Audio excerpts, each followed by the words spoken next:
How do I look, mate? Do I look like Craig Rogan? You do, mate. You do. You look like Danny Bonaducci. No, that's me, actually. How you Who going, the mate? fuck's that? Yeah, right. There you go. Good. You know Danny Bonaducci off one of those shows in the 80s.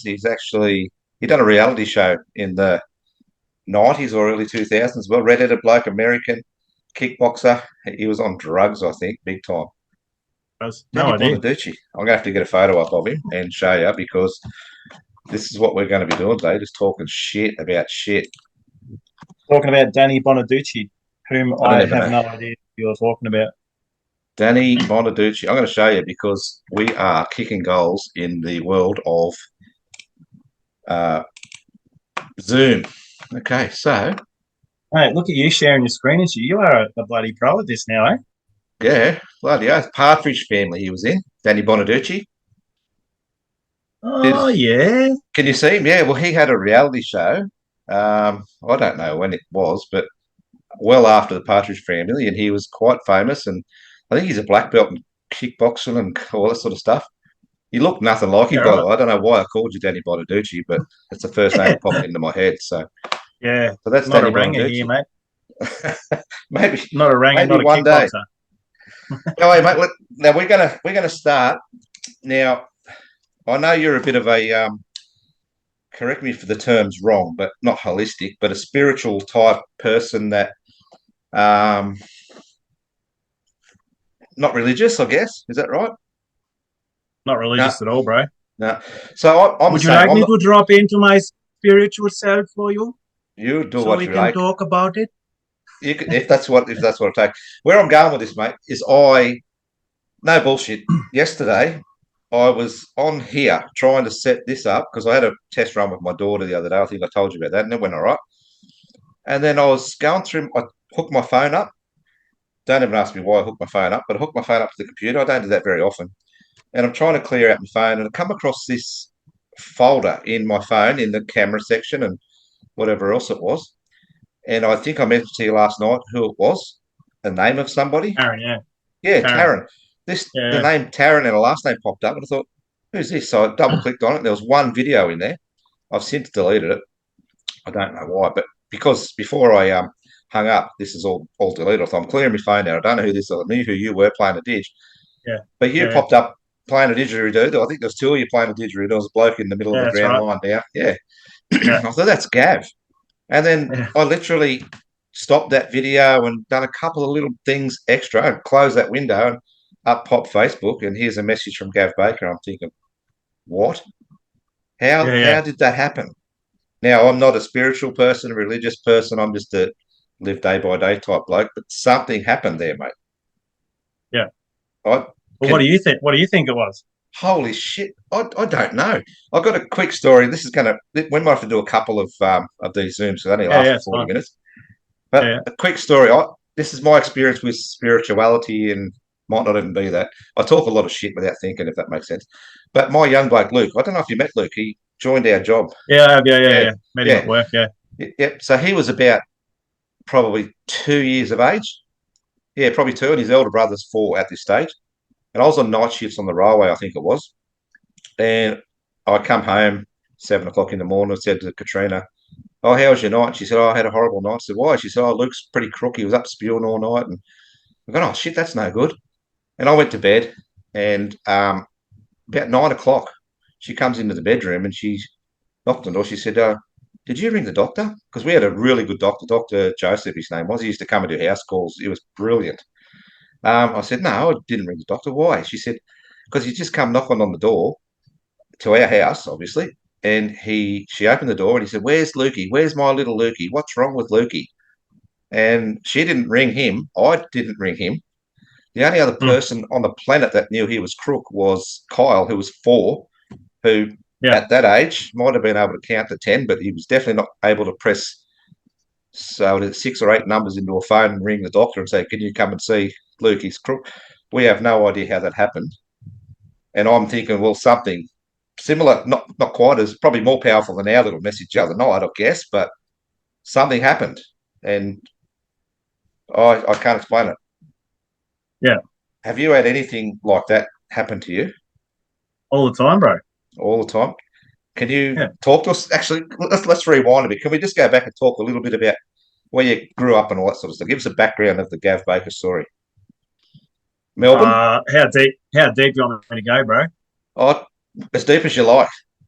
Yeah. Honestly, as deep as you like. I know you're a Yeah. Mexican. I I think mean, you're a Mexican. Mexican bros. Yeah, grew up down in Melbourne. Um, mum, dad, older sister.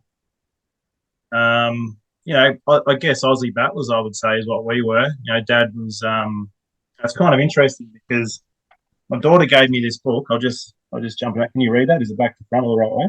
Yeah, that's right. Yep, My Father's Life. Yeah, yeah, Yep. yeah. So I got this given to me by Brody, my daughter, at Christmas time. The reason I bring that up is because it's actually like it goes into when I was an infant, growing up, teenage years, young adulthood to now, and then it's the wisdom years kind of thing, which I guess we're getting into at our age. So I grew up down there, and I didn't really know my parents because it was a pretty brutal upbringing, if I'm honest. Okay. So I kind of felt like I was disconnected, and like it's funny that I'm in a little room here, up here, driving coal trains, in the coal fields and stuff, because that's kind of where I'd retreat to for most of my life. So I didn't really understand who I was. I was kind of a scared little boy for most of it, if I'm honest. Okay. But that said, there was great things about my life as well. I remember, learning to drive race cars. I remember, playing cricket. Mum was always there, with us, kind of thing, doing the scoring and that sort of thing. My dad was not present, which I guess kind of shaped me for who I became in my 20s. A lot of anger, rage, all that sort of stuff. And I guess that carried into my 30s, my 40s. And then that's when I discovered, hey, man, I need to do something about this in, I guess, late 30s to early 40s because I didn't like who I was becoming. I was pretty disconnected, I guess. So, you talk about spirituality and that sort of thing. I guess I've kind of always, I don't know, I guess being different, I feel, Craig, like didn't really fit in anywhere. Okay.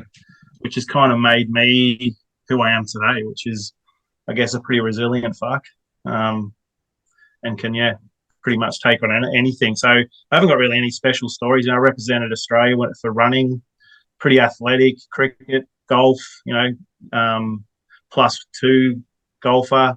Through my 20s, tried to make a go of that at Southern Golf Club down there. Played there for about 5 or 6 years. Cam Percy was my nemesis or offsider, like him and I were kind of going up against each other at Southern. Who He was that, mate? won the Vic Open. Who'd you say? Cameron Percy. So he's Okay. still on the tour now. I think he's kind of in and out of the PGA tour. Yep. My age, I think he might be maybe a year older, a year younger, somewhere around there. Great bloke, awesome guy. Yep. So he went on and he's made a living in golf. Nothing spectacular, but he's done enough. So that was through my 20s, and then really nothing like I've seen your other podcasts. There's no real great dramatic story for me. It's just just kind of Everybody's got a story. Everybody's got a plodding story. through. Yeah. Now And my that. story, my story's Yep. about my daughter, mate. Like just doing the best I can for her with what I had. Yep. You just got the Through one the daughter. marriage. Yeah, just the one daughter. Yeah. Yep. So yeah. Right. That brings me to the time when we first interacted. I remember it vividly. We've spoken I about remember it. it vividely too. Yeah, Oh we have. God, I didn't know. You hated I me, I hated you. Probably it's probably the best way to put it, right? hate's a big Hate's a strong word, but word. yeah, It I is. wouldn't say hate, but you were the new guy, and Yeah, I was the old guy, yeah. and I thought I'll help this bloke out, see if he needs a hand, and correct me if your version of this event is different, but I kind of remember pretty well. I think I offered to help you with the distribution of the ID cards or something like that. You said, "No, I'm good," and then I went to help you again without saying, "Okay, I'll leave you there." And you sort of said something else. I said, "Oh, well, fuck you, do it yourself." And I walked out, and you said, "Yeah, that's what I fucking Pretty said I much. was Yeah. going to do," or something like that. So I thought, "Wow, what a wanker! Here I am, just trying to help Yeah, this guy out, and he's basically yeah, told me to piss off." So that was yeah. fine. And then that was it. So straight away, I thought, "Wow, what new bloke?" He's a dickhead. I thought this bloke is a dickhead. So Yeah. then, I don't know how long after that, it was a few months later, I guess, I did some overtime shifts, 2 overtime shifts in a row. And the first day I was with some woman that I enjoyed working with, and she was going out that night for drinks. And I thought, well, you're coming in tomorrow because I'm coming in tomorrow as well. We had a good day. I thought, if you don't come in, I'm not going to have a good day, sort of thing. As it turns out, she had a sickie. And I turned up to the post that day, and I think you got her shift when she went sick. And I thought, oh fuck, here we go. I know I should have went sick today. I know I shouldn't have come in. But I can hand on heart say to you right now, that shift was probably one of the most interactive, open, friendly, learning, communication wise. It was a fucking good day. I really enjoyed it. Yeah. And Yeah. it changed my opinion of you right there and Yeah. then. It was great. And I guess, yeah, and I guess that, like, I remember that first day vividly too. And from my perspective, it was like, who is this cocky fuck? And the way that you approached me was kind of, like a bit, I'd say demeaning, like I'm better than, that kind of energy is what I felt. Oh, okay. But I'll put that onto me and say, where I was at was like, fuck, I'm new to the job and I feel like I don't know what I'm doing. And if I can't hand these fucking cards out, then I've got no hope. You know what I mean? Yeah, Like I was okay. just Yep. kind of in my stuff because there's that side of me that pretty much all my life, perfectionist. And I don't want to be made to feel stupid kind of thing. Yep. So that would have been nothing more than a reactive behavior of mine that's kind of buried deep within me. Yep. That's, all that past trauma and shit that I had with my parents Yeah. growing up would have just reared its ugly head and then fucking spat out onto you, And Yeah. we did talk about that day. Like, yeah, Yep. the conversations that we had. I don't remember all what we said, but I know what kind of man I am and I know what kind of man you are. And once we kind of dropped all of that shit away, we just realized that, fuck, man, we can teach each other a lot. And that goes to say, judging a book by its cover, and that's generally done by each other's trauma, right? Yeah. Bloody oath. Each other's trauma, fucking boom, boom, boom, baggage gets fucking caught up, and he's a fuckwit, he's a dickhead. Yeah. You know what I mean? I could And have it's not well and even true. truly I could have well and truly judged you and never Yeah, spoke to you again from that one interaction, yeah, and it would have been a yeah, yeah, massive mistake because you turned out to be a really good guy. And I'm not just saying that because yeah. you're on my podcast, but it's the truth. Okay, now I moving on wouldn't, a bit. yeah, Oh, sorry. Yeah, right. and vice versa, mate. Like, I could have said exactly the same thing, because one thing in my life, and you take it a step further than that, and just this interaction between you and I, but like I think about in my life in many interactions that I've had, that I could have definitely turned the other way or fucking got into a fight or whatever because Yeah, of my trauma self, if that makes sense. Like it's it hard to does, mate. explain, but it's all that baggage and shit that fucking bangs against each other. And then Yep. as human beings, because there's a saying called in Lakesh. So I am another you. So I'm Craig, you're Gav, and vice versa, right? Yep. We're two beings just doing the same thing, just in a different body. Yeah, right. So, and the reason we have these trauma selves is because we just clash with whatever baggage we've been carrying from our childhood and even beyond that. You know what I mean? Yeah, you're right. And then those You're exactly interactions right. happen, and like you see them all the time, bro. You see them Yeah, all the time in life, especially yeah. if you're observant to it. Bloody oath. So it's Yeah, we'll see. interesting that you bring this up. Yeah, Can yeah, I yeah. just read something that Yeah, just bloody literally oath. showed up about 20 minutes because I've been filling this book out for about 2 hours because I'm on a day off up here. Yep, I get this done by June. It's fucking, as you can see, it's literally pretty thick. yep. I've got to fill in every page, man. Could I just stop you there for 2 seconds? And I'm not being disrespectful, but is this like the adult version of the baby book where you put you put the baby's weight and their first time they ate solids and stuff? It's a bit more deeper than that, is it? Oh yeah, this is actually I had to call up my dad, and me and my dad, like, it's a love hate relationship, right? I love him, he hates me. I love the being, I hate the behavior. Yeah, I feel, just because he's seen me come through my trauma self with my mum. And my mum passed, probably 13 years ago, and that was a pretty tragic part of my life because she was a pretty great woman, put up with a lot.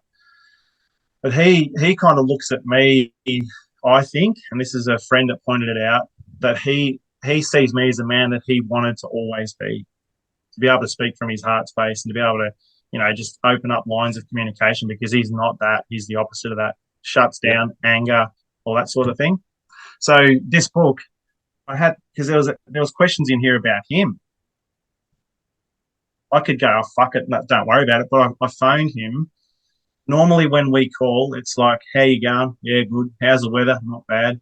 How's your job? Yeah, pretty good. That kind of conversation. On the phone for him for 2 hours, and he was lit up by just thinking about when he met my mum and all of that stuff. Now Yep. I know that he's now because I asked him to call me back because there's other stuff in here that I need filled out, and I know that he doesn't want to because he knows that this book's pretty deep and he's done some pretty heinous things. Does that make sense? Yeah, bloody oath. Yep. That I'm not judging on, that he's judging himself on. Yeah, right. Yeah, So what that's you pretty you're deep, gonna isn't it? yeah, you're gonna read me a part of that, were you? No, no. Just this thing came up. You're talking about, you opened up with how you and I coming to have this conversation, which, that's even a little bit further back with me being asked to come back to work, right? And I actually got that phone call about a week and a half ago, mate. Oh, okay. I haven't been able to speak to her because I try and ring the number that she gave and it just hangs up. So yeah, Is that the so, big they've boss? asked me. The big boss, yeah. So if you speak Yeah. to her, mate, just say I'm trying to get in contact with her. And if she could please put it in an email, that'd be fantastic. Let's start the dialogue, baby. Yeah, right. Okay, You yeah, know because what I'm saying? we'll touch. Do you want to touch on that a little bit? How I got in touch with We you can, yeah. again? Yeah. Well, basically, oh, Just before we do that, because we're on that topic of this serendipitous catch up. So you asked me about this spiritual stuff. Does it happen? yeah, It happens all the time. So yep. I was literally just on my phone. A thing came up on Facebook, and this is what it said. And I'll just read it. I'm not a very good reader, but you'll get the gist, right? And it's about life, about the shit we're speaking of. Yep. Because I'm getting a bit old now, Craig, I'll have to put on my specs, mate. I've got mine here too. Yeah. So it's this. Today was the absolute worst day ever. And don't try to convince me that there's something good in every day. Because when you take a closer look, this world is a pretty evil place. Even if some goodness does shine through once in a while, satisfaction and happiness don't last. And it's not true that it's all in the mind and heart, because true happiness can be obtained only if one's surroundings are good. It's not true that good exists. I'm sure you can agree that the reality creates my attitude. It's all beyond my control, and you'll never in a million years hear me say that today was a good day. Wow. So we spoke about that first interaction that we had. Yeah.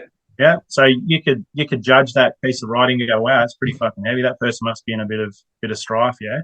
Yeah. It says at the bottom of it. Now read it from the bottom to the top. Today was a good day, and you'll never in a million years hear me say that. It's all beyond my control. My attitude creates the reality.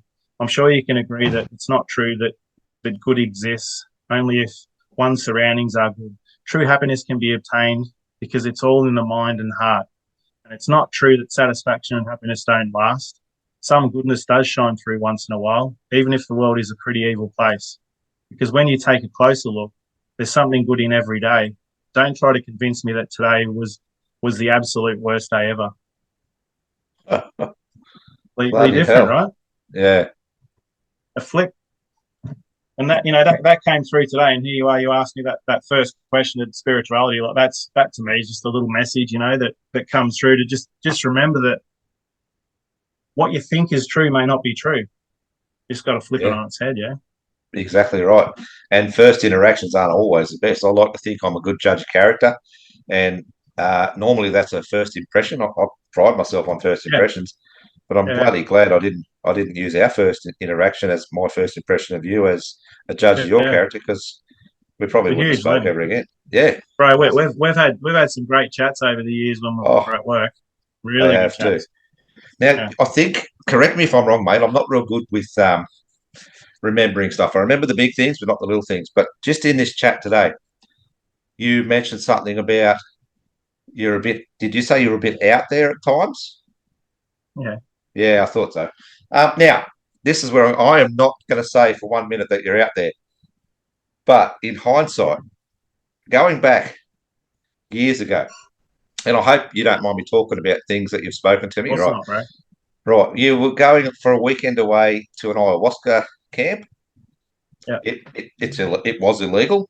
And at the time, Still is. I haven't even puffed a cigarette, mate. So you're talking to a bloke who's never puffed a cigarette, hasn't done anything illegal or thought about smoking a joint or popping a pill or anything like that. And I thought, this bloke's a good bloke. What is he doing? Why would he be doing this? Now, where I'm going with this is, once again, first interactions, first judgments of what you hear about people. I could have wrote you off then and say, this bloke's a fucking Fruit Loop going on a drinking bloody, what is it, drinking liquid from a tree or something? Is that what ayahuasca is? Forgive my ignorance, but Yeah, yeah, from a there's a lot few more few to it. different plants. Yeah, plant Yeah. medicine. Yeah, So I could have went, whoa, Fruit Loop, this bloke is going for a weekend away to get on and I'm not being ignorant. This is yeah, how yeah, it could have come across. Since that time, I've been, I wouldn't say a staunch Joe Rogan supporter, but or not supporter, but watcher. I watch Joe Rogan. I started watching him yeah. around about the COVID Got some thing. good stuff. Yeah, Yeah, and he's quite often mentioning, well, nearly all the time, mentioning ayahuasca and mushrooms, and he smokes a lot of pot, as we know. These are things that I would never, ever have thought are cool because I've grew up thinking mm. that they're all wrong. Well, actually, I didn't Yeah. grow up thinking ayahuasca was wrong. I didn't even know what it was about. No, But yeah, but I know about it. so since my first talks to you about that weekend away, and you told me how it made you feel and what it did for you, and I went, holy shit, this is cool, but Mm. it's also illegal. And why is this bloke doing this sort of stuff? Why is he doing it? I'm never going to do that.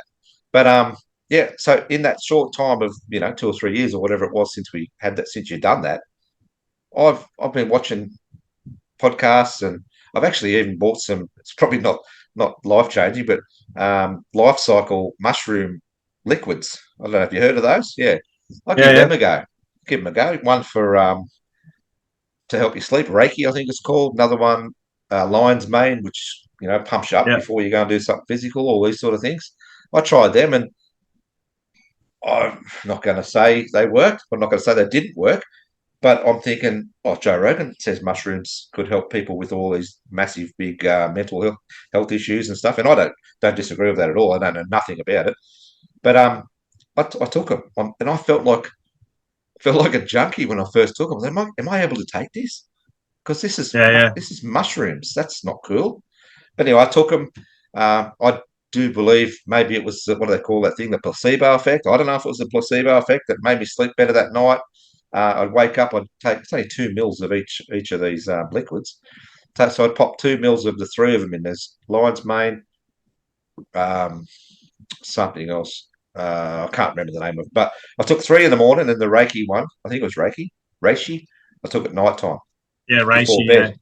Yeah, and I think they worked. I've since stopped taking them, but yeah. So since our little chat about your experiences, and you're a lot more deeper into the conversation, knew a lot more about that sort of thing. But to me, I'd never yeah, heard of it, and I thought, wow, what's this yeah, bloke yeah, doing? Can you tell us a little bit about that weekend or whatever it was, and have yeah, you yeah. been again? Well, I've been on a journey, and I'm actually really glad that that showed up in my life before the COVID rubbish that Yep. showed up because of what happened at work. And I think if I hadn't have done that, I think I would be in a very different place, to be honest. I don't think I would have probably survived it because I've struggled with depression and anxiety pretty much all my life from traumas, pretty deep traumas, and some traumas that I had no idea until I actually went on that ayahuasca ceremony weekend Yep. that uncovered layer upon layer of childhood trauma. So it's a gentle thing. Mm, when I say that, I mean it'll ayahuasca will only show you what you're ready to see, if that makes sense. So it's literally an altered state, takes away what we see with our eyes. Like I look at it, I was in the army, studied electronics, so bandwidths of data carried over a site, over a wavelength kind of thing, right? And if you look at us as human beings, we can only see a certain bandwidth of light. We can only hear a certain bandwidth of sound, but yet we think we know it all. So what we can hear might only be on a bandwidth this big, might only be a finger width, right? So there's all these other frequencies happening here that we don't have the audible capacity to hear or the visual eyes to see. So what ayahuasca does is it kind of takes away, and I'm not an expert. I've done a lot, but I'm not an expert on it, and I'll never proclaim to be. There's people way more versed than what I am. But in my experience, I can speak from my experience. The amount of, I did like 15 years of personal development from probably 2010. Actually, before that, probably 2006, I kind of really got stuck into personal development because my marriage failed. Single dad, fucking angry as fuck, mate. I was just the angriest man on the planet, and suicidal, all that sort of stuff. All this personal development kind of helped, but I just felt like I was continuing to repeat these patterns throughout life. And then I'd get caught up in alcohol blitzes and just fucking use alcohol to numb out my feelings and things like that. So, long story short, ayahuasca, I would say in one weekend, so taking the medicine 4 times over that weekend with intention. So it's not just a fucking, you're going up there to, just have a good time. It's deep work. Yeah. I come out of there, like my first night, my intention was I want to know and understand my depression and anxiety and how it came to be. And that first night, I literally saw what that fucking was inside of me, if that makes sense. It's really hard to explain if you haven't done it, but I was literally in the room, but not in the room. I was in this place I would call hell, my hell. It was like a mound of just gooey shit and these demonic voices and stuff so I kind of likened it to my own personal hell. I got to have a visualization of it and see it. In fear, don't you worry, I was in fear going, what the fuck is this, right? Because I've never seen it, because I was like you, mate, I'd never touched anything. I never smoked, never did drugs, marijuana, nothing. This is my first ever attempt at anything, bro. In fact, no, that's a lie. That was just before the Christmas of 2020, because I did it January 2020. The Christmas before, my mate gave me some LSD. It was the first time ever, and I took it on my own, and oh my God, I hated it, hated every minute of it. I was like, what the fuck, what is this, So with courage, went and did the ayahuasca ceremony, and yeah, literally, Craig, it cured my depression and anxiety. And I can go way deeper. I know we're on limited time, but I would say I came out of that weekend with a knowing of how it got put into me, the depression, where the fear and anxiety side of myself would come into it, especially around blokes. And that came in when I was fucking, probably 5 or 6 years old. My mate's dad fucking, I don't know what he had his way with me, but he definitely, tried to suffocate me with pillows in a bedroom. It was a Melbourne Cup weekend. And that came up on the second night in the ayahuasca ceremony. So how do you deal with that? Well, you then get to be able to debrief when you come back to this reality. So it's unjumbled all that unconscious shit that's inside of us. And then you can, with your conscious mind, without judgment, just look at it. And then you got more of an understanding of, well, fuck, that's not my stuff. That's stuff that I can now put aside, and it no longer needs to affect me. Is it a cure-all? I'd say no, but does it fucking accelerate the process to healing if you've got traumas? And everyone has them. Yeah, absolutely, 100%. Wow. So I don't regret it at all. And I went from that to then be in support. So I'd go and support in the space, and that's when I started to play the didge. Because in my first ayahuasca ceremony, in my mind's eye, so when I'm under the influence, an Indigenous man came and presented a black didgeridoo to me, and I can tell you that story another time, but that's why I started playing the didge and went down that road. And where that's taken me is some pretty amazing places as well. And I've also gone and done Bufo after that, which I don't know whether Joe Rogan's spoken of Bufo. I don't know. Possibly, but I don't know what that means at this stage. So that's the next level stuff. That's a snoring. It's called toad medicine or the God molecule, and that's where they say it's an ego, death, and rebirth. And I would fair to say that it is that. Yeah, okay. Because most of the problems we have in life are ego-driven. Yep. Jesus. This is deep. This is man, deep. I'm sorry. No, don't be sorry. No, this is like if Joe Rogan's a level 3 out of 10, we're going to probably level 6 or 7 here, because they don't talk about individual experiences with they just generalize about how good it is and how it can help people. And and I can conspiracy Gav can put his tinfoil hat on here and say, well, he's possibly part of. He's not going to say the full truth. He'll only give a little bit because the reason he's still on the platforms that he's on is because he's only speaking part truths and possibly part of the cabal. The cabal. Is that another acronym for something? Uh, we'll just leave it at that. Yeah. Okay. Because I know there's going to be some people at work that used to work with me, and they'll probably see this and they'll go, "Oh, there's that fucking conspiracy guy." I say, "Well, fuck you guys, I'm doing pretty good, thanks." But you're still at work. Don't forget, you're getting retrained soon. Remember? Oh yeah. Wow. So I just yeah, if you could for me, and we'll put this out on the public notice, because I know that you're all part of the union. Surely you can have an audience with her and say, "Look, I've spoken with Gav. He just needs you to send an email to his personal email." Already done that. Oh, you did? Yeah, because like long story short, I don't know if I told you. I think I did, but that story broke. And me being me, I don't like rumors. I don't talk shit very often, if I do at all. So I thought, fuck, I'm not going to ask Gav. So I messaged you because I got you on Facebook, Yeah. and your response was quite straight and quite to the point. And I was like, okay, well that's wrong. But right up the top level, um, didn't really know. I don't. Have you ever met our boss at the moment? Okay, because I don't think that person knows who you are, but knows you as the face mask person. There's one person that didn't wear the face mask. Yeah. Yeah. So I've gone, oh, okay, well, maybe that's what's happened. Maybe the face mask thing happened before the mandate come. I was trying to picture it. I was trying to, because it come from pretty reliable sources that you were coming back. Your training was being organised to come back and do everything to commence work. And that's why that message that night sort of knocked it straight on the head. But I went back and saw the big boss, and I believe they don't know much more than us at that level. There's a lot more going on a lot further up, I believe. But yeah, I do believe there was supposed to be contact made with you and to see what you're doing.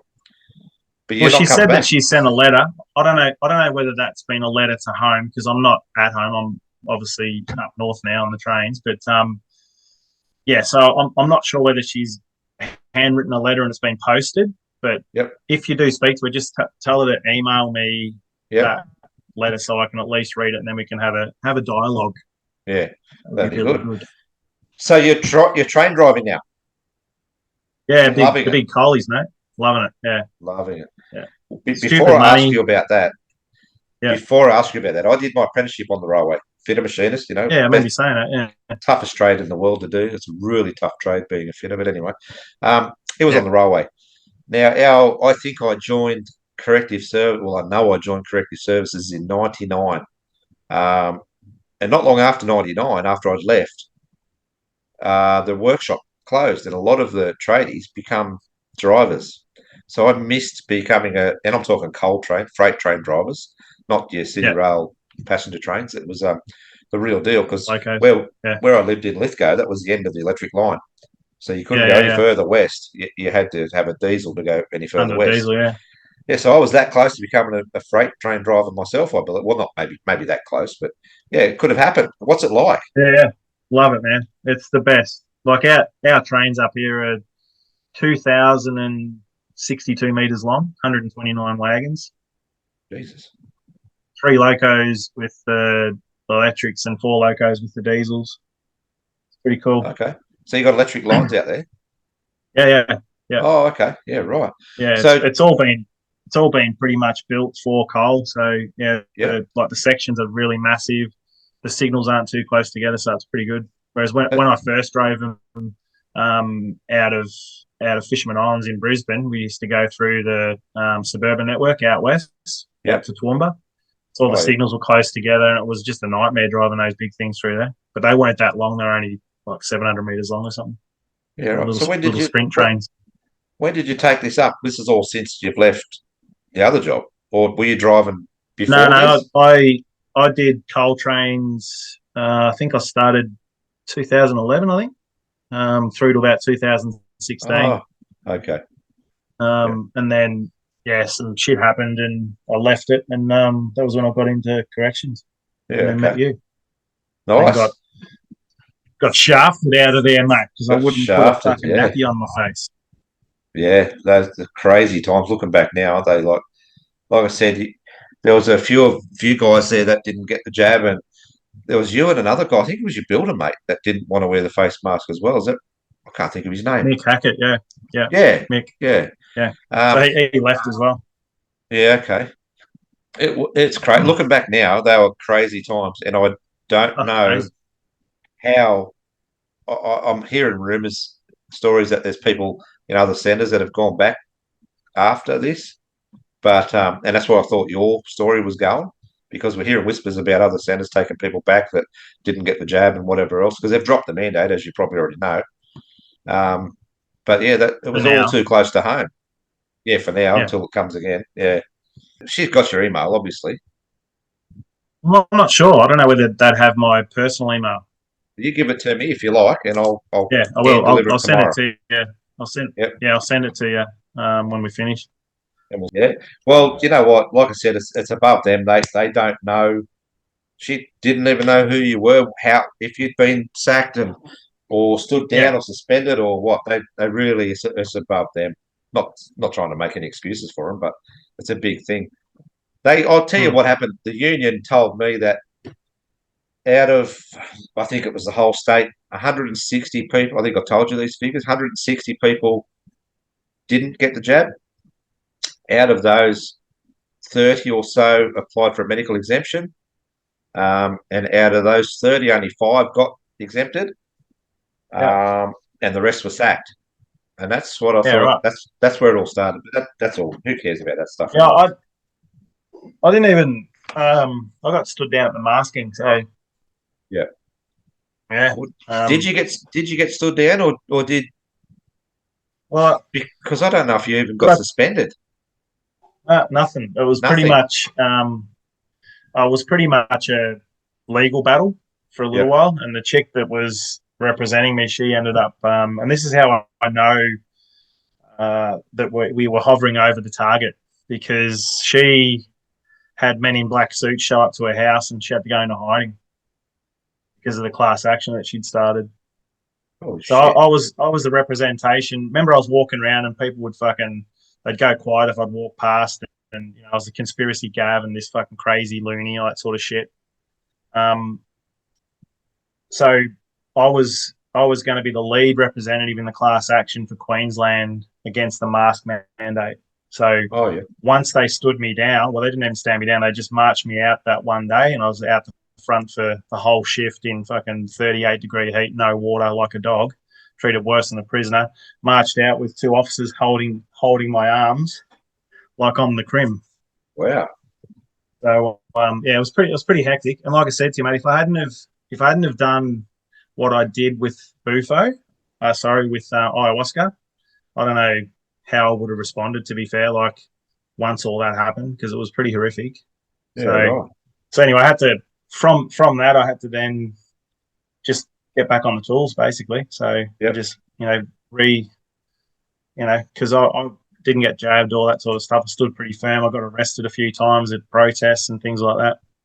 So it was pretty full on time Yeah. Right. in my life, but I don't regret it. And I'll still stand firm now. And I'm pretty lucky to have this role. I think, because I don't think they mandated it with this company. Wasn't even talked about when I applied for it. So fingers Yeah. Okay. crossed. And the reason I'm up here is because I just wanted to get away from big city Yep. and just kind of be in the middle of nowhere. So I'm up here. I won't say exactly where I am, Yep. just in case. Mate, I've actually got all my AI people and my tech people trying to track it now. They're trying to figure out exactly where. But they're close. They're very close. Yeah, I'm glad yeah. we I can moved hear on the from. choppers, bro. I can hear the choppers.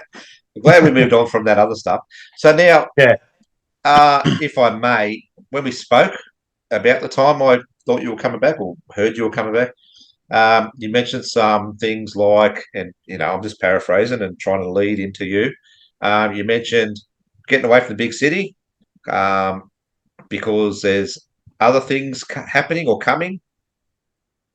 Are you cool to talk about your thoughts on that, or if you want me to, if you want to, yeah? you might get banned.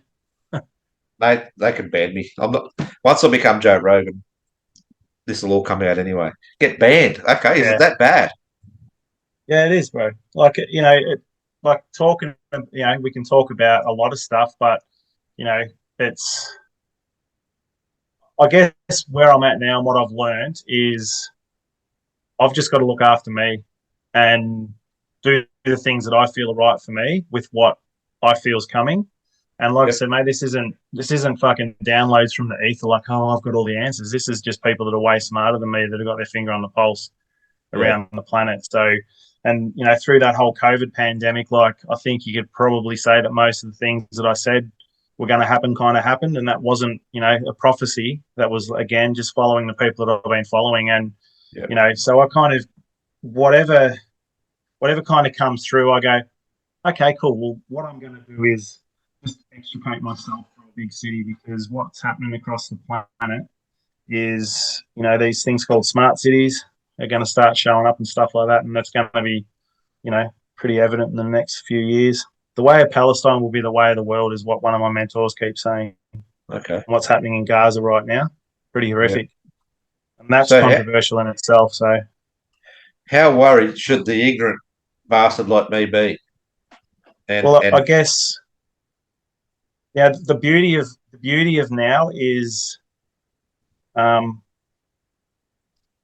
people that have been speaking out the most are the ones that have been silenced the most, but they haven't been banned off things. They just are now operating in echo chambers, and that's been proven by the amount of followers that they had pre-COVID, and yeah, now the amount of followers that they have on those platforms is like nothing. So that says that yeah, you can say whatever you like, but it's not getting out to the general populace, and that's how instead of it being a ban and you know you're off Facebook for 3 months, it's now oh you look you know just look out we got the fact checkers you know you shouldn't say that stuff. We don't know whether it's real, and then it just goes into an echo chamber where you know it doesn't get heard basically. Um, so I don't know to the everyday person. I think a lot of people are waking up now. yeah, Kind of if you know, and kind of just with one eye open, going, I'm not quite sure. You know, just and then there's others that are just never going to wake up. I call those people kind of NPCs with not from arrogance or ego, just that's the yeah, way it is, a non-playing character in a fucking in a game basically. yeah. And for me, it's about being right in my soul for whatever comes. And, you know, face infinity without flinching is what one of my mentors says. And that's kind of what I do. And what does that mean? It doesn't mean I don't give a fuck what happens. It just means be ready to adapt and change and move. And I felt that, you know, I felt a pull for probably at least 12 months, 18 months in Brisbane. Really, got to get out of here, got to get out of here. And then I thought, well, what the fuck can I do? And then I thought, well, maybe I can get back on the trains. And I'm thinking, fuck, are they going to have the mandated jabs as well? I thought, oh, fuck it, I'll just try. And luckily enough, it just all fell into place before Christmas. Got the red light at Christmas time, so I wound up my business and been up here since in January. Yeah. So you know, and I don't plan too far ahead now, Craig, because I Yeah, just don't know. And I yeah, think I right. think if I was to give advice to people, and I don't like to, but if I was to say one thing you could possibly do is not look too far into the future, only look tomorrow at the furthest. And what I do is I'm pretty much in the moment every moment, and as much as I can be, I plan for the future, but I don't. I'm not hanging my hat on the future, if that makes sense. I Yeah, hang my okay. hat on tonight when I go to sleep, and I you know what I got taught by an Indigenous elder was, you know, set your spirit free that night, and if your spirit comes back, awesome. You got another 12 hours of waking time to enjoy this planet, this Yeah, magnificence that's been created in front of us, yeah, and worry right. about nothing else. And Okay, that's so kind of yeah, gotten me through a lot of stuff, bro. Like just being as yeah, present as I can. yeah, And the okay. Didge helps with that. Now the ditch, and you've touched on Yeah, bro. the indigenous spiritual person a couple of times now. Have you got any Aboriginal heritage in you, or No. nothing? Okay, it just happened at the ayahuasca retreat thing. Well, yeah. So you want to talk about Yeah, bloody oath. Oh, well, that? Yeah. before you do, So I'll just touch on a little bit. yeah. My auntie has recently, and this is like we're this far into this. My auntie has just recently found out that her great, I think it was four great grandmothers. I'm not sure exactly if it's 4 or 5, but it's either 4 or 5 great generations above her on my nana's side. Um, the lady was a full-blown Aboriginal, like full-blooded Aboriginal. I saw a photo of her. It was like, oh, don't quote, 1920s, 1930s. And there was this Aboriginal lady with a white pommy, I guess, bloke with a black moustache and a top hat on and a suit, and she was dressed in a dress, like a dingy old dress. Let's be honest, I'm not going to lie. And she allegedly is, and when I say allegedly, I'm not trying to avoid it, but I just don't know enough about it. But that's allegedly our family tree from that woman and that bloke on my grandmother's Yeah. side, so on the female side. So yeah, I'm that far into exploring my own, if I do explore it. But there's a little bit of Yeah. history of Aboriginality in my family going way back, Yeah. Nice. and Yeah. they wanted Nice. to breed the white out. Sorry, breed the black out. The stories back then. They've got to breed Yeah. the black out of these people, and without being a dickhead or rude, they've done pretty well because I'm as white as hell. You know Yeah. what I Yeah. mean? So that was their plan. It's worked. Yeah. So yeah, that I got a little bit. That's why I wanted to touch on your experiences with this Aboriginal elder and the didgeridoo playing and stuff. I'm thinking, is there some sort of heritage or some background? But there's not. It's just something that happened. Well, it depends. It depends on how you look at it, because spirituality. Like I fucking hate that word. Yeah. Like, I, what I like to think is I don't know what happened 51 years before I came to be on this planet. No idea. All I know is if I put my hands here in front of my eyes, and then I bring my hands back beyond my eyes, I can't see my hands, but they're still there. And then what I do is I go back in my head. And this is going to sound woo and fucking wacky, but I go behind my eyes, and that space that's behind my eyes is everyone, right? So you've got the same space. So within there, I don't know what's happened. So I don't know when I didn't inhabit this body, what is that space back here? And this is coming from ayahuasca and journeying in with Bufo. That space behind my ears, behind my taste, behind my smell, behind my sight. If I bring my attention behind my eyes into this space, it's not just my cranium; it's fucking everything. If that makes sense. Yeah. Yeah. So I've always had a pull to the land for whatever reason. I've always had a pull to creeks, rivers, all that sort of stuff, and that's where I go to, I guess, recalibrate myself, reground myself, feel like can breathe again back into the now, if that makes sense. So this Indigenous elder that I speak of, that was my mind's eye. So my mind's eye behind my eye, under the influence of ayahuasca, clear as you and I are sitting here and I can see you if we're in the same room or even now, standing, like this, like one leg up here like this, hanging on to a black didgeridoo, right? And he just stood there and he was old, bro. Not in looks, but ancient in feeling, like the feel of this man. He was fucking eons old, right? He didn't say anything. He just stood there with black didgeridoo. And then I grabbed it from him and then gone. And then, the next thing happens when you're under the influence of ayahuasca. All these things just come and go, but that's the one thing I remember. And then from there, at work, down at Industries when I was TIing, I had a conversation with one of the prisoners, and you know him. I don't know whether he's still there. He used to walk from down the res. No one will walk in front of him. You know the bloke I'm talking about? Yeah, I think so. Yep. Yeah, yeah. Got great respect within the prison community. Yeah. So it was a Nickname. Sunday. Yeah, Nickname yeah, looks yeah, like yeah. So and he doesn't, like he's fucking someone in there, right? And yeah. he's not talking to you if he thinks you're a fuckwit. He doesn't even want to give you the time of day. So this was, I don't know, probably a week or 3 weeks after I had that ceremony. I was down in Industries by myself on a Sunday, and his team was the only team down there. Because he is of culture, I asked him. I said, can I ask you a question about your culture? And he's like looking at me all fucking sideways. I'm like, look, it'll take 2 seconds. You can tell me fuck off. I don't care. And I said, is it okay for a white fella to play the didge? Hour and a half later, Craig, he come out of my office. Wow. He told me his life history. He told me all this sort of stuff. So he was pretty much the first person to say to me that it was okay for this white fella to play. That was Okay. the first encounter. So that after that weekend, I bought my first Dig that week. Yep. And then from there, I just went on this journey basically. And that was when I took nearly 3 months off work and went down south. And that was when COVID hit and I got stuck Yeah. over the border, all that sort of stuff. Yeah. So I was kind of on I guess, a white man's walkabout with my Dig for probably about, I don't know, 6 weeks in the hinterland up, near Coffs Harbour and up. I was just kind of roaming up in the hills there, and it was fucking awesome because there was no one there, man. There wasn't a soul.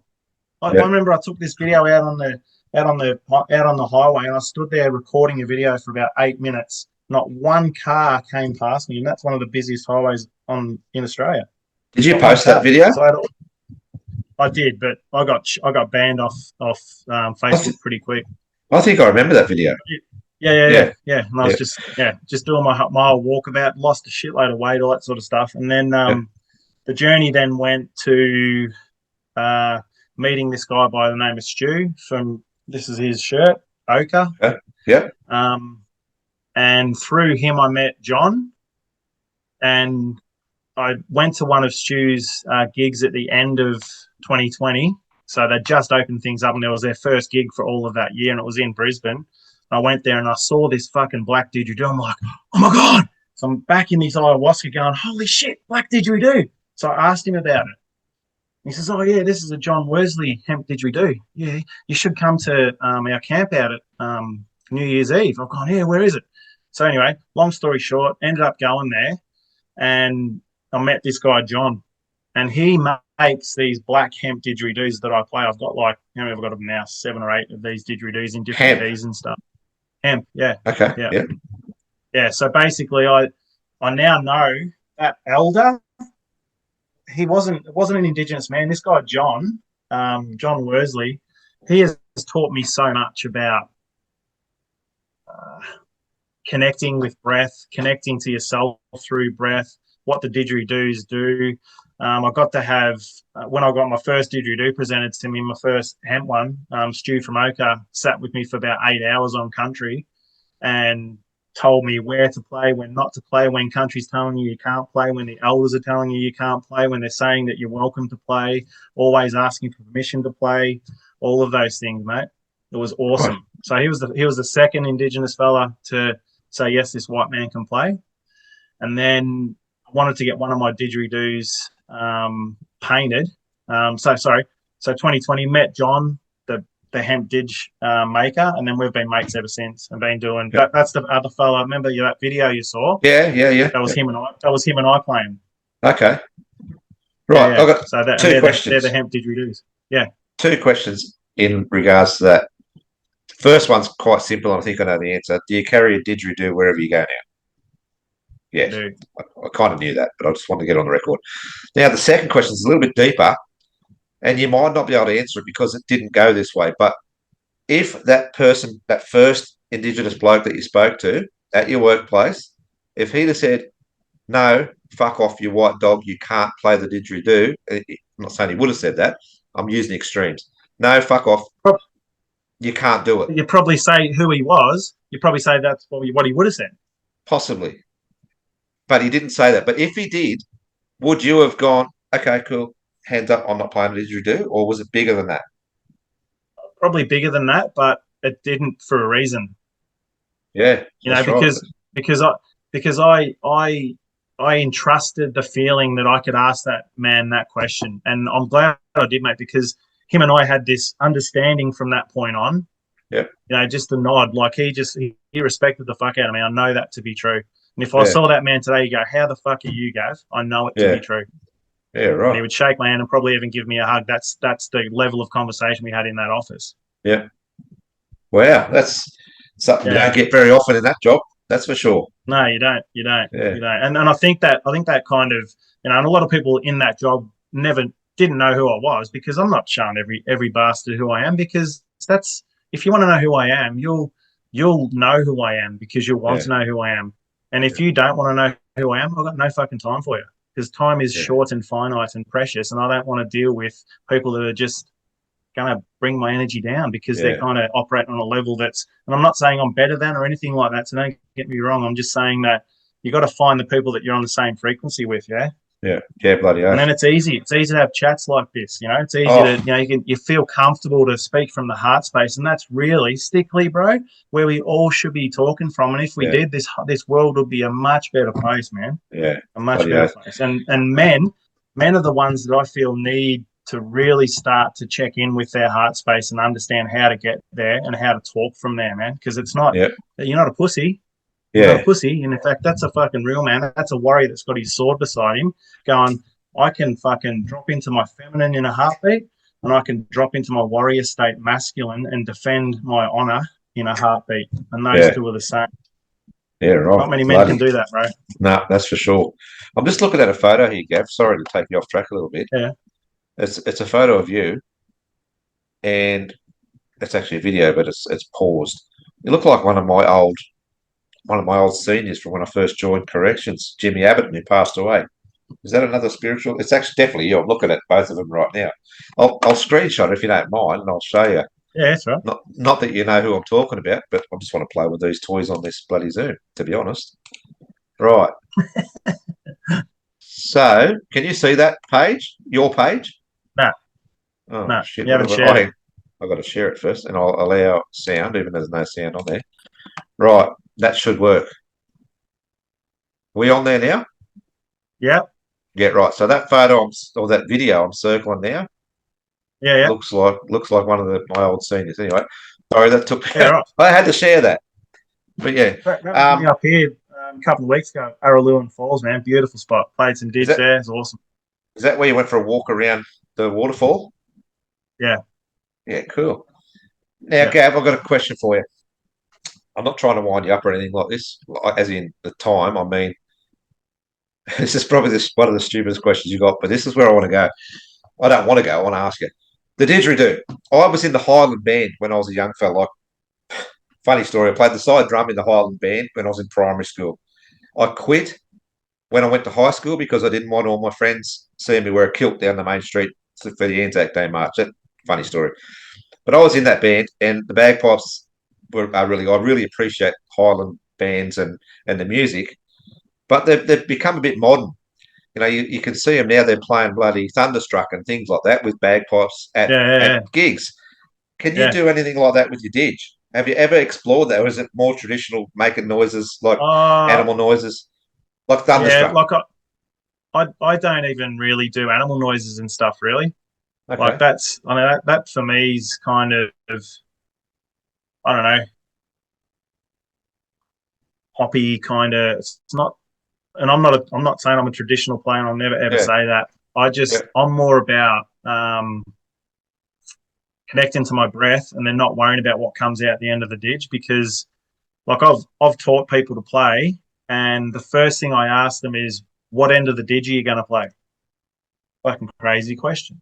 Well, of course this end, you dickhead. Like, what sort of question? I said, oh, let's see, and then they'll play, and they'll bring the didge up to their mouth, and then they'll make a funny farty noise or no noise will come out or whatever, and they get all embarrassed, laugh and laugh and laugh, and then they'll try again, and then they might get a little bit of a fart noise again, and they laugh. Oh god, so embarrassed, so embarrassed. Which tells me they're playing the wrong end. They're playing the sound end, the end of the didge, which is where your ego sits. Being present with your breath and not worrying about what comes out of the end of the didge, that's where you need to be. Okay. Because without connecting to your breath, doesn't matter. You're not going to get anything out of the end of the didge. It's anything worth listening to, or there's healing properties to the didge too. So Yeah. it's kind of a reciprocative thing. You're always breathing out, so you're Yeah. always giving, giving, giving, giving, and the didge is just wanting to receive that energy. If you're playing from your mind or your ego, then it's a give and take, and then the didge is going to reject you every time. If that Okay. makes sense, it's hard to Yeah. explain, but Yeah. it's a deeper, more connected way of playing, and that's kind of what I got taught. And when I got my didge painted, which is I'm getting a mate to bring it up. He's gone home to be with his wife, so he's bringing it up on Sunday for me. He was an Indigenous fella, and he painted the didge for me, and he was obviously playing the didge. He never played a hemp didgeridoo before. He's oh my god, this thing's amazing. I need to get one. So I hooked him up with John. He got one, and he was the next person to say this white man is playing the ditch for the right reasons. So Okay. a lot of people will pick it up and want to be all funky and do fast rhythms, that sort of stuff. That's their stuff. That's fine. That's what they want to do, and there's nothing wrong with that. But mine's come from more of a, I don't know, I feel like that initial mind's eye representation in ayahuasca was a lot deeper than that. Yeah. And I think being able to play in the ayahuasca realm, so when people are really vulnerable, was pretty special as well. Being able to play while people are under that influence to actually bring them back to the now was pretty special. Yeah. So I've kind of played in places where I've had to be really connected to my heart space and my breath space and not my ego. I had to be ego less playing, if that Yeah. makes sense. And that's kind Yeah. of what I teach. And it's funny we lead into that because I've got I'm going to start a podcast. I'm going to pick your brain, and it's going to be Yeah. called Elephant Room. Well, I am the man. I am the king of podcasts. They call me Craig Rogan. Yes, mate. I know. Mate, my brain is not that big, but you're quite welcome to pick it. But you've done it. This is the I'm, thing, Craig. So you're yeah. in my eyes, you're the expert, right? In my eyes, you know this more than what I do. So of course I'll pick your brain. You know? So Elephant Room is about, Elephant Room, what's yours with a backwards question mark? Because sometimes in life we have to address the elephant in the room, and that elephant can be fucking massive and feel like it's crushing you at times. Yep. Or it can just be sitting in the corner like it's a nothing. So Okay. what it's about is, getting involved, and especially with men, because men, I think, are kind of losing their way a little bit. Yeah. It's not their fault. Just really helping men through the ditch as well. Me Yeah. and Johnny are doing some workshops and stuff like that once he gets himself sorted. Just helping them to connect to themselves, country, breath, Yeah. letting go of ego, having real conversations with men, helping them to speak from here, not here. Yeah. There needs to be more of that. And that, How long have we we been do. saying this? But how long have we been saying Yeah. guys need to, you need to speak out. You need to express yourself. You need to. What are we? We've got a national day of. I can't even think what it is now. November's for mental health, isn't it? Men's mental health and Yeah. prostate cancer. I don't know, but yeah, we talk about it. We talk about it. And guys like you are actually doing something about it. And here I am. I fully support the idea, and I say it. I've even put videos on Facebook saying, guys, if you need someone to talk to, I'm a bit of a dickhead, but I'll try and make you laugh if that helps. And Yeah. all we've been aware of it for so long, but there's not enough going on in that space. You're exactly right, and good on you for doing that. 100%, mate. Yeah, And there's been good men that are, have dropped off the planet, and we know one. yeah, It, you know what I mean? Like, and it's happening more and more and more and more often. And men are being more emasculated by what's going on in the media and fucking, men chopping their dicks off for whatever reason. That's another yeah, controversial thing, but it's there literally to fucking emasculate men. And men yeah, have forgot who they are and what they're on the planet to do. We're here to support women to bring the fucking earth back into balance, is what I yeah, feel. yeah, And good women need good men standing beside them. And a good man is someone like yourself who speaks from his heart. You're a joker, mate. You help men to, feel relaxed, that sort of thing. That's all it's about. It's yeah, being able to be in a space with another man and be comfortable with the uncomfortable, and yeah, that's it. And once a man can be comfortable with his uncomfortable, then you start unpeeling layers and layers and layers, and then men can yeah. start stepping into their power. Yeah. I'll give you a sad reality of how often and how serious we take it at my workplace. You know my workplace very well. In the Yeah, past 8 years, I've been doing it for over 20, but 8 years in particular, where I am now. In that time, there's only been two times that I've been in a situation in a room with three or more blokes where we're not pulling the piss out of each other. We're not yeah, talking about someone else's bloody drama that they're having or whatever. As sad as we shouldn't do that anyway, but there's only twice I think that I can think of where we've sat in a room and we've opened up and said, "Oh, I'm struggling because of this," or "I feel like this," or "I feel like that," and "Oh yeah, you should do this," or "You should do that." And yeah, you'd know the guys I'm talking that would have been part of that. You'd know them for sure. yeah, yeah, But twice in 8 years, that's not yeah. cool. No, That should be like weekly in or in that more. in that job, like I know for a fact who I was in that job. If people would, like, I'd be, you know, in an office with someone for 12 hours that I hadn't worked with, or they'd heard of who Gavin is through the grapevine, and they walk out of there going, "Oh fuck me, What were they talking about? Yeah. What were they talking about? Like, you're nothing like what I've heard. Oh, I Yeah. don't know. Yeah. Crazy. Yeah. It's crazy It is. how powerful that, and it still is. You know, and it's not just there. Like I remember I used to refer to where we used to work as a little world, and then that's just literally a representation of what's going on in the bigger Yeah. scheme of things. You know, Yeah. and it's true. You got your Yeah. hierarchies, you got your fucking bitchiness, you got your blah blah blah blah blah. Yeah. Yeah. It's You got your people becoming. trying to do good in there. You got people that are just puppets. You got your people that are fucking, just following the tough guys, and Yeah. it's all Yeah. a bit It's. crazy. You're not going to get an argument out of me for that. Now, mate, I just want to go back a little bit. And Yeah, I really do not want to take away from your didgeridoo and what you've said no, about that's it. fine, And man. Yeah, can you play a song? Can you play a rock and roll song? I don't know. Can you sing the national anthem through through the didgeridoo? Is there any tune? I, I yeah, like And do you if do you that? look up, I don't. I'm not that guy. Yeah, I'm more healing kind of playing, if that makes sense. Healing yeah, the land, going out, by a river somewhere, feeling into that, and then playing on country. Um, Taking men out on country to do that, to connect with country, to connect with themselves, to get rid of the monkey mind. But are there people that can absolutely do that shit? For sure. yeah. There's Right. one guy, Cy Mullumbimby from Wild Marmalade, mate. He's a jet on the didgeridoo. If you look up Wild Marmalade on Spotify, the Yep. fastest, most rhythmical didge playing you'll ever hear. Yeah. Okay.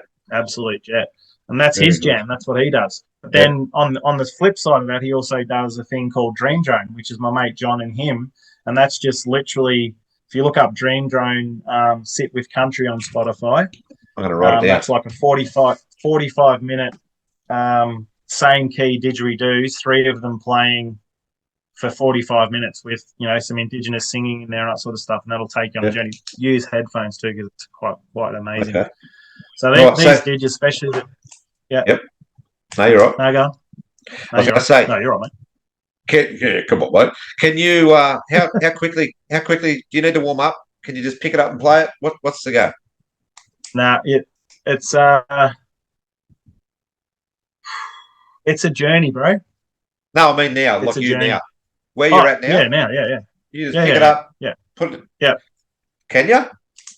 Haven't got it here. It's in my Oh, it's car. getting painted. Yeah. Oh, okay. Yeah. Yeah. Well, next No, time. it's on it. Yeah, Yeah, we'll yeah, definitely get definitely. onto it.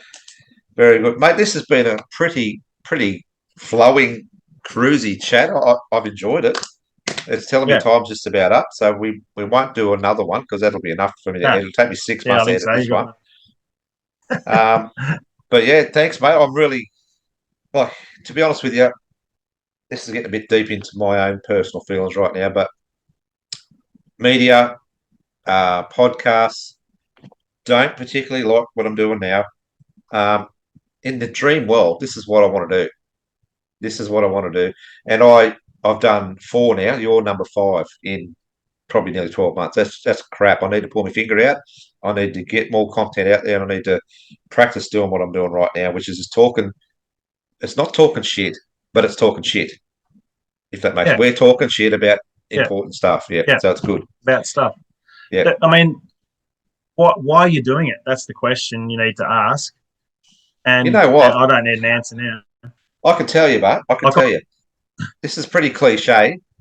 I've originally when I first started, I wrote a little intro. I was going to do an intro at every podcast that I did, and part of the intro was, if you've got a story that someone can learn from, then I want to hear that story. That's pretty much big. it. And everybody's got a story. Yeah. Everybody, even me. I'll tell you why I agreed. The reason I agreed to do this, ad lib, it's raw. I like it better. I think Yep. I think people that are got all the fancy shit going, yeah, it's cool, all that sort of stuff. But I really feel that if there's one person that clicks on this video after you upload it that gets something out of what you and I have said, then this has done its job. Yeah. Because Bloody oath. the only reason I'm talking to you about this stuff is because I've had traumas. I've got through them. I feel like I'm in a pretty good space, and I know that the world needs people like you and I to help people get through the sticky shit of Yeah. life. You know, Bloody oath. And Yeah. that, and so, mate, yeah, fucking interview anybody, mate, because Yeah, I'm whatever you gonna. talk about, whatever you talk about, and let go of the perfectionism, let go of all the rubbish that it needs to be this way Yeah. or look this way or sound this way. It doesn't, because I Yeah. think some of the most incredible videos that I've watched, mate, have been the rawest fucking. Even listening to what's this guy's name? My podcast, Phil. Yeah, Phil. Phil and I had some great chats, and watched that podcast. And one thing that he said that stuck with me was people that have got more front have got way more back. Remember him saying that to you? Talking Go again, about mate. people with their mask and stuff, and he said people with the more front someone has, the more back they've got, the more Yeah. baggage they've got, and Yeah. that has stuck with me. I've used that with my daughter. I've used that with friends. Yeah. So that's the ripple effect.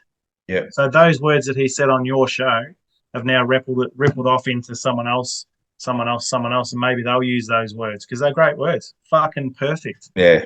That was And that's yeah. probably one of my best. Well, I've only done 5, but yeah, it was a good one. It just flowed. I did Yeah. have a couple of little notes written down. What am I going to ask him? What's he do? What's he do? I looked at your Facebook page for 5 seconds and went, you know what? We're just going to talk. I don't give a shit After about, it, yeah. when he went to the golf. I saw this video of Yeah. you here at the golf. Plus Yeah. two. That's ridiculous. That's Huh? ridiculous. Plus two. Yeah. Years I'm ago. plus 14 In my on the 20s. PlayStation. Pretty good on the PlayStation 5, yeah. Yeah. Well, mate, I'm going to wrap it up there. Right, man. Thanks very much. Thanks, We'll do this. Gregor. We'll do it again. I'll get a few more on, and we'll do this Yeah. again. No worries, Excellent. brother. Love your work. Thanks, mate. You can even interview my daughter if you like. Is she in She'd love America? it. Or is that someone Yeah, else? Yeah. she's in Okay. America doing her thing, and studying medicine and volleyball, and mate, she's got heaps of good shit to say. So Volleyball. have a yarn with her. Yeah, she's doing How, beach volleyball scholarship. oh, beach volleyball. I've got it. There's a Yeah, bloke. Just a quick story on the side here. One day I might get to do a podcast with him.